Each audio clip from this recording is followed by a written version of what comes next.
Bonjour et bienvenue à ce troisième cours sur Shara Bitachon, ce troisième cours sur le livre de Rabbeinu Bechaye.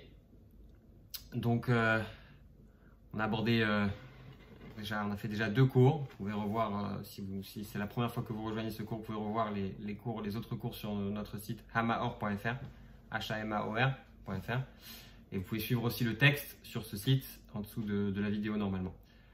Alors, on va commencer avec une petite histoire. C'est l'histoire d'un disciple du Rabbi Rachab qui était quelqu'un de très respecté, quelqu'un d'un niveau assez élevé et qui a commencé à vendre des chaussures, des bottes plus précisément. Et les bottes qu'il vendait le préoccupaient énormément. Et le Rabbi est venu le voir, donc le Rabbi Rachab, Rabbi Shalom Ber. Il est venu le voir et il lui a dit: écoute, c'est la première fois que je vois ça. Il dit: comment ça? Il dit: bah écoute, j'ai vu beaucoup de gens qui avaient la tête sur les épaules. J'ai vu beaucoup de gens qui avaient des chaussures à leurs pieds, mais j'ai encore jamais vu personne qui avait la tête dans les chaussures. Façon de dire que parfois quand on a un travail, quand on a un business, on a un peu trop la tête là où il faut pas, on a un peu trop la tête dans notre travail et pas assez la tête dans le service divin. Donc ça, c'est le sujet d'aujourd'hui. On va le découvrir ensemble tout de suite. Uméen. Et donc on a parlé de plusieurs avantages que le bitachon peut avoir. L'apport aujourd'hui qu'on va avoir du bitachon, c'est celui qui concerne le service divin, c'est-à-dire le fait que quand on est complètement convaincu que Hachem il nous fournit exactement tout ce dont on a besoin, eh bien on est libre pour pouvoir le servir.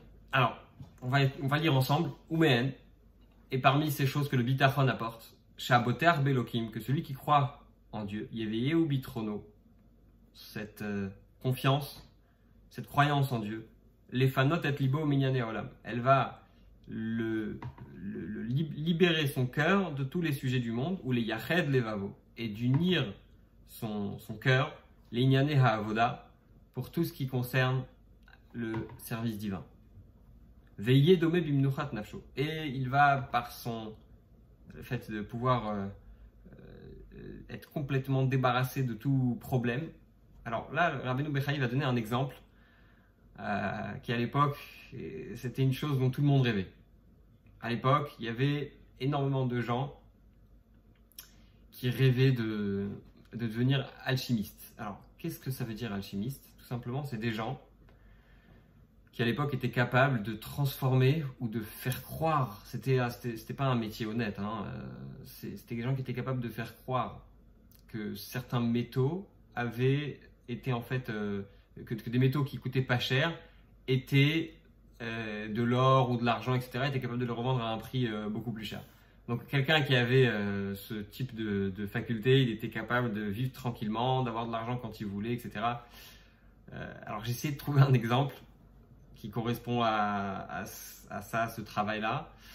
Et je me suis dit, c'est comme celui qui avait des masques au début du Covid.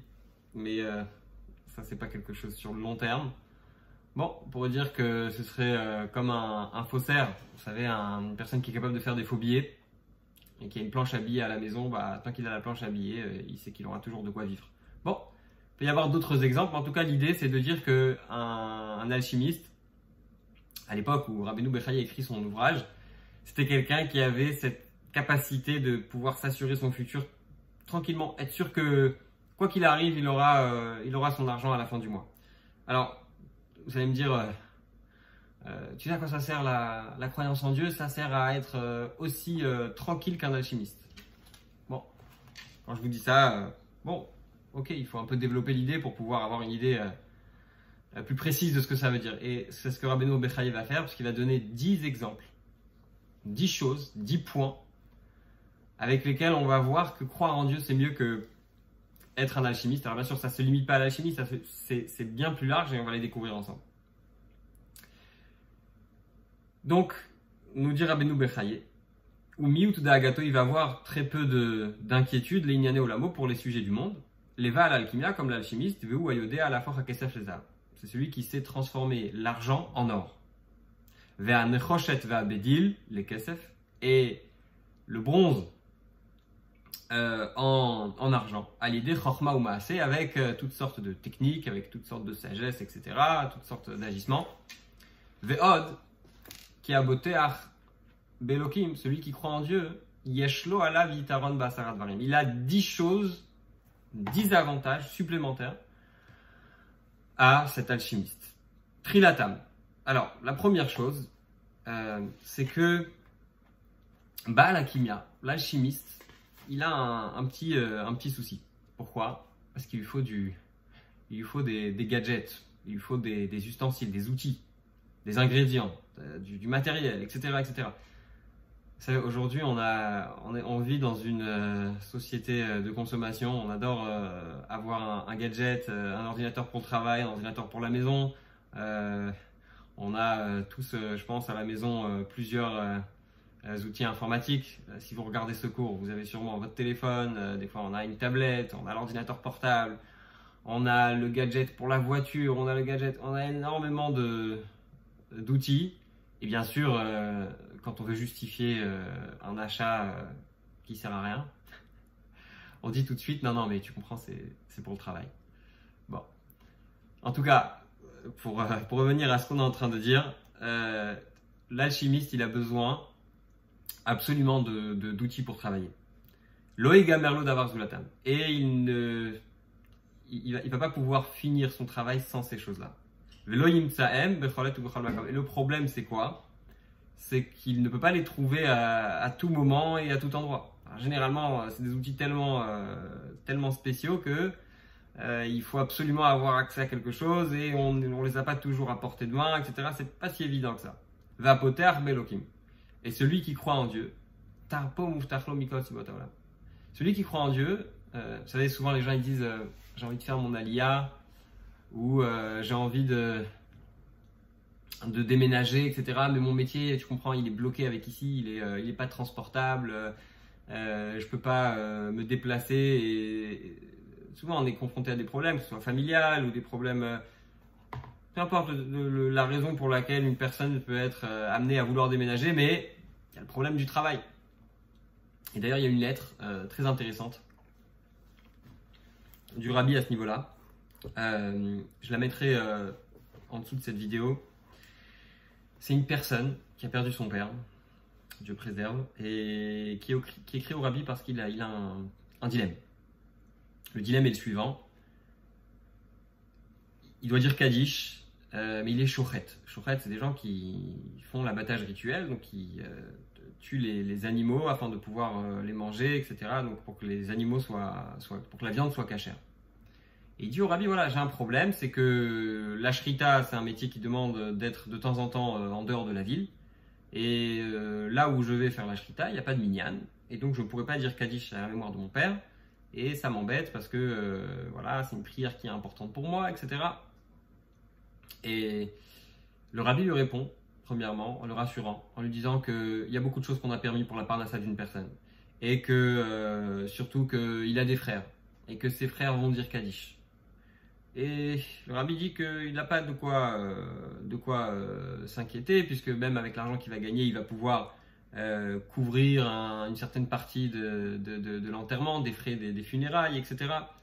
Et il lui dit qu'il pourra aussi donner la tzedaka. Bon, en tout cas, jusque-là, on a l'impression que le rabbi le réconforte. Et bien sûr, le rabbi le réconforte. Mais ce que je veux dire, c'est que jusque-là, on a l'impression que le rabbi le met à l'aise dans sa situation. Il lui dit, écoute, il n'y a pas le choix, tant pis, une autre fois, etc. Sauf que, il y a toujours un sauf, toujours un mais. Le rabbi finit sa lettre avec 4 lignes, 3 lignes et demie pour être plus précis. Et il lui dit tout ça, c'est parce que je ne sais pas à quel point sa croyance en Dieu est forte. Son bitachon, sa confiance en Dieu.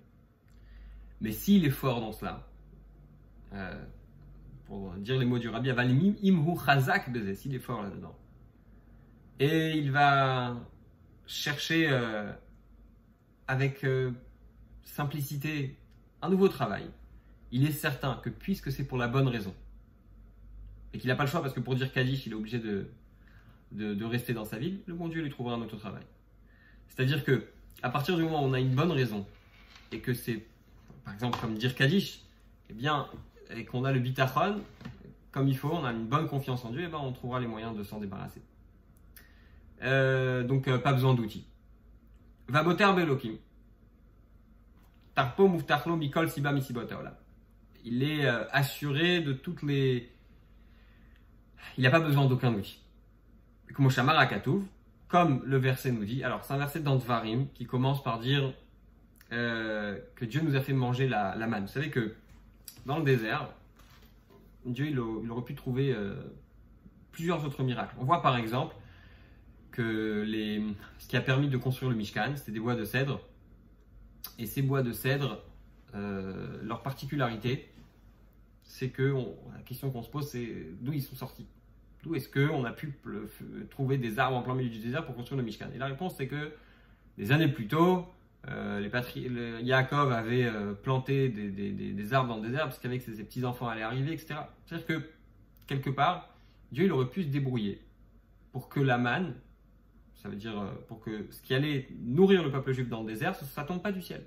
Il aurait pu se débrouiller pour qu'il y ait des marchands qui viennent et qui nourrissent le peuple, etc. Et pourtant, qu'est-ce qu'il a choisi de faire? Il a choisi de faire tomber une nourriture qui vient du ciel. Et tout ça pourquoi? Pour qu'on puisse réaliser que la façon de subvenir à nos besoins, c'est seulement avec...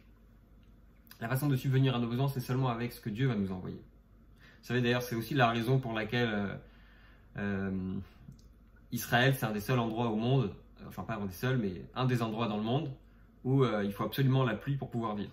Et pourquoi est-ce que, précisément en Israël, la terre où les yeux de Dieu se trouvent du début de l'année jusqu'à la fin de l'année, comme les versets nous le disent, pourquoi est-ce qu'en Israël, on a eu besoin qu'il y ait tout le temps ce besoin de demander la pluie? Eh bien, Dieu il a voulu justement, encore une fois, faire en sorte qu'on ait besoin constamment de se rendre compte, contrairement à d'autres endroits dans le monde, de se rendre compte constamment que si on a cette possibilité de vivre et si on a cette possibilité de subvenir à nos besoins, c'est essentiellement parce que ça vient du ciel.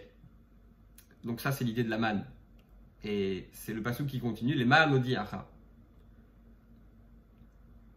Pour te faire savoir qu'il lo ala lechem levado yichi ha'adam. Parce que Hachem, l'homme, ne vit pas seulement sur le pain, mais sur quoi? Qui a kol motza pi Hachem yichi adam, parce que l'homme vit par rapport à toute ce qui motza pi Hachem, ce qui émane de la bouche de Dieu, c'est sur ça que va vivre l'homme.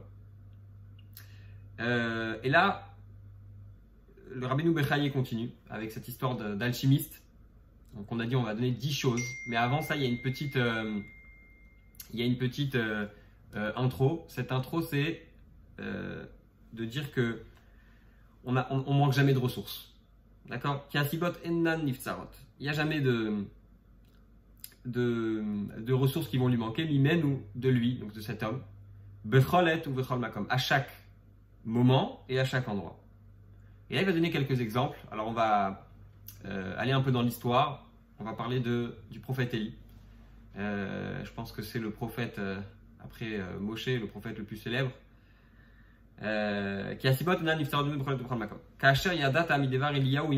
Comme tu peux l'apprendre de l'histoire de Eliaou avec les corbeaux. Alors, c'est quoi l'histoire d'Eliaou avec les corbeaux? Il faut savoir qu'Eliaou, il a vécu un moment. D'ailleurs, c'est intéressant parce que on a souvent Eliaou en tête par rapport à la Brit Mila et au soir de Pessah, etc. Eliaou, c'était un prophète qui, à son époque, a annoncé pas mal de mauvaises choses, notamment une famine qui a duré un certain moment parce que les Juifs se comportaient mal et que le roi de l'époque, c'était un mécréant, il s'appelait Achav. Et le roi poursuivait Eliaou. Et donc Eliaou a dû se cacher. Et on va voir justement les fuites d'Eliaou. Eliaou a dû se cacher du roi et il se retrouvait dans un endroit où il y avait seulement un ruisseau. Donc il n'avait que de quoi boire et pas de quoi se nourrir. Et Hachem, il a fait en sorte qu'il y ait des corbeaux qui lui amènent à manger. Et ce qui est intéressant, c'est que les corbeaux lui amenaient de la viande qu'ils avaient récupérée de où? Qu'ils avaient récupérée de Achav, de la boucherie du roi Achav. C'est-à-dire que même si on arrive à une situation où on se dit mais c'est pas possible, mais comment je vais faire en sorte pour me nourrir, comment je vais faire en sorte pour pouvoir travailler, c'est une situation catastrophique, etc. T'inquiète pas, regarde, Eliaou il s'est enfui, il a fait la volonté de Dieu. Hachem, il le gardait. Et Eliaou il avait confiance en lui, et Dieu il lui a donné à manger. Et cette nourriture, d'où est-ce qu'il l'a pris? De son pire ennemi. L'ennemi qui voulait le tuer, sa nourriture elle venait de là-bas. Ça ne s'arrête pas là, parce que je sais qu'il y a des questions, on va y arriver tout doucement. Donc, Eliaou, à un moment donné, les corbeaux ne peuvent plus prendre de cet endroit-là, de chez Achav. Donc, ce qui se passe, c'est que Eliaou va s'installer chez une femme, chez une veuve, avec un enfant. Et là, il y a chez cette femme uniquement parce qu'avec la famine, en fait, le ruisseau à côté duquel Eliaou s'était installé avait séché. Donc Eliaou s'installe chez une femme, il n'y a qu'un morceau un peu d'huile et un peu de farine, et ça a tenu pendant 1 an. Ils se sont servis de cette huile et de ce petit paquet de farine pendant 1 an, ils ont réussi à se nourrir de ça. Bon, l'histoire ne s'arrête pas là. Après 3 ans de famine, Eliaou veut rencontrer Achav pour mettre fin à cette famine. Et il va aller sur le mont Carmel.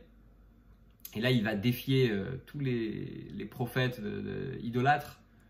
Et ils vont faire toutes sortes de sacrifices. Et le seul qui va réussir à faire en sorte qu'un feu descende du ciel, c'est Eliaou. Et là, il prouve, alors qu'il avait posé énormément d'eau en dessous, à l'endroit où ça devait brûler. Et là, il y a un feu qui descend du ciel. Ce feu, il a enlevé toute cette eau. Il a enlevé également tout le sacrifice qui était fait. Et c'était une grande victoire pour Eliaou. Le problème, c'est que à ce moment-là, la reine Isével, qui était la femme d'Achav, était très très énervée. Et elle s'est jurée de tuer Eliaou. Eliaou n'était pas au courant. Il était reparti vers son chemin, etc. Et ce qui s'est passé, c'est qu'à un moment où Eliaou dormait, il y a un ange qui est venu le réveiller et qui est venu lui dire de manger un gâteau et de boire un peu d'eau. À 2 reprises, et cette eau et ce gâteau qu'il a mangé, ça lui a permis de tenir pendant 1 mois. Donc, le problème avec ce qu'on vient de raconter, c'est que c'est des miracles. Et c'est que ça parle d'Eliaou. D'accord? Eliaou, c'est quelqu'un de très spécial, c'est l'homme de Dieu, c'est un prophète, etc. Donc, bon, vous allez me dire, bon, c'est normal qu'à quelqu'un comme Eliaou arrive des miracles, etc. Alors, c'est bien beau de dire la confiance en Dieu, mais moi, concrètement, comment est-ce que je vais faire pour avoir cette confiance en Dieu? Et que cette confiance en Dieu, elle m'amène, parce que vous savez, la différence entre le bitachon et la émouna, c'est que le bitachon, c'est concret. Avec le bitachon, on ne demande pas d'avoir une idée quelque part dans notre tête, non, c'est du concret au jour le jour, au quotidien. Alors, c'est pour ça que Rabbeinu Bechaye, qui connaissait sûrement notre question, il continue et il dit Udvar Ovadio Imadevim, il y avait d'autres prophètes. Il y avait une centaine de prophètes. She'amar va'achbim minevi Hashem mea ish, chamishim ish, bame'ara va'chalkelem lechamumay. Il y avait 100 prophètes qui aussi ont souffert. Et ils se sont cachés dans une grotte. Et Eliaou s'est débrouillé à faire en sorte qu'un des serviteurs de Achav, qui s'appelait Ovadiaou, les nourrisse. Et leur amène du pain et de l'eau, etc. Ça veut dire quoi? Ça veut dire que quoi qu'il arrive, il y aura toujours un moyen. Alors il y en a certains qui ont le mérite d'avoir des miracles. Il y en a certains qui ont le mérite que ce soit très spécial, mais il y a toujours un moyen pour que quoi qu'il arrive, on ait ce dont on a besoin en temps et en heure. Alors là, il y a un pasouk qu'on avait cité dans le premier cours, mais qu'on n'avait pas bien expliqué. Donc je vais revenir dessus, je ne l'ai pas bien traduit. Ce pasouk, c'est Kfirim Rachou Veraevu. Donc ce pasouk nous dit, je vais traduire mot à mot, Kfirim Rachou Veraevu. Des jeunes lions vont avoir faim, d'accord? Vedor chez Hachem, lo yarseu chaltov. Et ceux qui recherchent Hachem ne vont pas manquer d'aucune bonté, d'aucun bien. Alors qu'est-ce que veut dire ce passage? On a tendance à penser que les gens qui ont des talents, que les gens qui ont de la force, les jeunes lions, mais les jeunes lions, on va se dire, ils vont jamais mourir de faim. Un jeune lion, ça peut aller chasser, ça peut aller... et pourtant, ça peut arriver qu'un jeune lion ait faim. La même chose, quelqu'un qui a énormément de talent, ça ne lui assure pas forcément de pouvoir vivre tranquillement, de pouvoir de pouvoir manquer de quoi que ce soit. Donc, ce qui est la vraie richesse, c'est de pouvoir, et la seule richesse qui s'emporte partout, c'est le fait de croire en Dieu. Va'amar yiru et Hashem kedoshav ki en marsor lireav. Et c'est écrit, ceux qui sont saints craignez Dieu parce qu'il ne manque rien à ceux qui le craignent. Okay, donc la première chose, par rapport à l'alchimiste, l'avantage c'est que nous on n'a pas besoin d'avoir quelque chose à transporter nulle part, et la croyance en Dieu on peut l'emporter partout et elle marche partout dans le monde. Okay. On continue vers Hachemi. Deuxième chose. Ki ba la kimia tsarich le maasim velim lachot. Celui qui est l'alchimiste, il a besoin de travailler. Alors, ça veut dire que nous, on n'a pas besoin de travailler. Ça, on va y revenir. Il faut travailler, il faut faire un keli pour Hachem. Et celui qui fait ce travail-là, c'est un travail très difficile. Lo yishlamlo chefso zulatam. Sans avoir ce travail, il ne peut rien avoir. Et en plus, c'est un travail qui était dangereux, qui engageait de manipuler des substances qui étaient nocives. Il est possible qu'il meure avec les odeurs et la fumée, etc. Avec le fait de travailler pendant longtemps, etc. C'est un travail qui demande énormément d'efforts, et la fatigue que ça peut amener, le jour et la nuit, ça peut être très difficile. Alors que, à contrario, Ve'aboter bakel, celui qui croit en Dieu, bebitra me'abgaim, il est en sécurité de toutes les blessures. Ve'libo batuach mimsoarot, et son cœur va être plein de trouver le mal. Alors vous allez me dire quoi? Les gens qui croient en Dieu, on a déjà abordé ce sujet dans un ancien cours, mais la question elle revient à chaque fois. Est-ce que celui qui croit en Dieu, il est protégé de tous les problèmes? Alors, encore une petite histoire. Je me souviens plus du prénom de la personne avec qui c'est arrivé. Mais c'était quelqu'un qui a souffert énormément, qui a perdu des enfants, qui a eu des problèmes de santé, etc. Et il y a quelqu'un un de ses amis, il voulait comprendre. Il voulait comprendre comment il faisait pour pouvoir traverser ses souffrances. Il est venu lui dire, écoute, une histoire que j'ai racontée dans un autre cours il n'y a pas si longtemps que ça. Il lui dit, écoute, j'ai du mal à comprendre comment tu fais. Comment tu fais pour tenir? Alors il lui dit, écoute, c'est très simple. Quand tu marches dans la rue et que quelqu'un te met une tape dans le dos, quelle est ta réaction? Il dit, ça dépend c'est qui. Il dit, exactement, ça dépend c'est qui. Quand on te met une tape dans le dos, mais que tu sais que celui qui te met une tape dans le dos, c'est ton ami, t'as pas peur. T'as aucune crainte. Alors que quand c'est ton ennemi, ça t'énerve. Mais quand tu sais que tout ce qui t'arrive, c'est Hachem qui te l'envoie, alors tu le reçois avec amour. Et c'est ce que dit Rabbeinu Bechaye, et tout ce qui lui vient de Dieu, ce sera pour lui une joie, ou les simcha. Et ce qui lui arrive, ça va être avec sérénité, avec paisibilité, etc. Alors, comme le passouk nous dit, vous savez, il y a un mizmor qu'on lit tous les Shabbats. Mizmor le David Hashem Roi le Hersa. Oui, je suis sûr que vous le connaissez. La fameuse chanson Gam Gam Ki Elech, elle est de ce Mizmor-là, de ce Teilim. Et donc on le chantait on le chante dans toutes les synagogues. Il y avait un jour une synagogue où il y avait un grand chazan qui est venu, un jeune chazan, mais un grand chazan avec une très belle voix, qui est venu chanter. Et quand il a chanté, toute la synagogue était impressionnée par sa voix, etc. Et ils l'ont félicité, etc. Bon, c'était un très très bon chanteur. La semaine d'après, il y a un vieil homme qui est monté à son tour au Hamoud, qui a fait chazan. Et quand il a fait le Mizmor les David, les gens n'étaient pas impressionnés. Les gens n'étaient pas seulement impressionnés, ils se sont mis à pleurer. Énormément de gens dans la synagogue se sont mis à pleurer. Et plus il allait, et plus il chantait, et plus les gens étaient en pleurs, et ils étaient émus, etc. Les gens l'ont félicité encore plus que le jeune Chazan. Le jeune Chazan, il était là, il se disait, c'est pas possible, mais j'ai quand même une voix qui est meilleure que lui. Il a manqué certains tons, il a manqué certaines notes, etc. Mais comment ça se fait qu'il ait eu tellement plus de réussite que moi? Et c'était quelqu'un d'intelligent, donc il est parti demander conseil. Il n'a pas eu honte d'aller voir le vieil homme et il lui a dit, écoute, j'aimerais savoir ce que tu as rajouté. Parce que moi, j'ai fait la chanson, je l'ai fait bien, j'ai reçu beaucoup de compliments, mais j'en ai pas reçu autant que toi. Alors le vieil homme, il lui a dit, dis-moi, tu as fait attention au contenu du Teilim.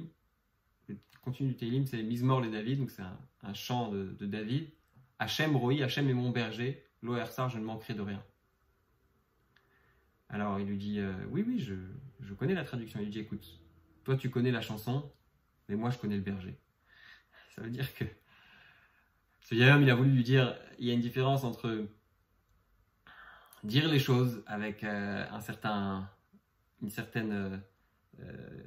talent et à dire les choses avec sincérité. À croire vraiment la chose. Encore la même chose que ce qu'on a dit tout à l'heure, Firim Rachou Verevou, ces jeunes lions, ces jeunes talents, etc. Donc qu'est-ce que nous dit le Pasuk? Binot Deshe Yarbitseni, dans des... donc c'est comme, en fait, ça parle d'un berger. Donc c'est un berger qui amène son troupeau dans un endroit où il y a déchets de la... pas déchets en français, déchets de l'herbe, de quoi paître, de quoi manger. Al-même et dans un endroit où il y a aussi de l'eau pour pouvoir me faire marcher. Dans un endroit où le troupeau peut se nourrir. On va faire encore un petit morceau, Ve'ashlishi. Donc ça, on a parlé première chose, deuxième chose, maintenant troisième chose. Kiba la kimia, l'alchimiste, et no ma'amin al sodozulato. L'alchimiste, il a peur de personne. Il n'a pas peur de ses secrets. Il n'a pas peur de... Pardon, c'est le contraire. L'alchimiste, il a peur de dévoiler son secret. Il va cacher son matériel, il va cacher ses matériaux, il va cacher tout. Il a un secret de fabrication qu'il ne veut absolument divulguer à personne. Mirato al nafsho, il a peur. Vaboteach belokim, enenu yare mishumadam bitrono. Par contre, celui qui croit en Dieu, quoi, il a peur de se faire voler le bitachon, il a peur de se faire voler sa confiance en Dieu. Au contraire, il va vouloir la partager avec d'autres. Avalou mitpa erbo, il va même en être fier, il va s'afficher, il va le dire, il va le partager, etc. Kumo shamar David amelach alav shalom, comme nous dit le roi David, belokim batach lo ira, en Dieu j'ai cru et je n'aurais pas crainte, maya sadamli. Qu'est-ce qu'on peut faire à cet homme? On va lui voler son bitachon, on va lui voler sa confiance en Dieu. Il y a des choses qu'on ne peut voler à personne. Et ça, c'est notre pensée. D'ailleurs, il y avait un grand chassid, et je vais finir avec ça, qui s'appelait Rav Mendel Futerfas. Quand il était en prison, dans les goulags, il a eu une vie terrible, très très très difficile. Et un jour, on lui a demandé, je ne comprends pas, comment tu fais? Il y a des gens ici qui se suicident, il y a des gens ici qui meurent, etc., etc. Il a dit, c'est très simple. Moi, quand je suis venu ici, on m'a rien volé. Parce que ce que j'ai dans la tête et mon attachement avec Dieu et ce que je vis vraiment, ma vraie vie, ma vraie carrière, c'est ma carrière spirituelle. Et automatiquement, tout ce que je possède vraiment, personne, absolument personne ne peut me le voler. Donc, gardons bien ça en tête. Ces trois choses, ces trois avantages, mieux que tous les business. Et si on s'en rend compte, eh bien, on a vraiment une valeur ajoutée à tout ce qu'on fait dans notre vie, et peu importe combien on gagne, et on a vraiment quelque chose en plus dans notre vie. Voilà. S'il y a des questions, je veux bien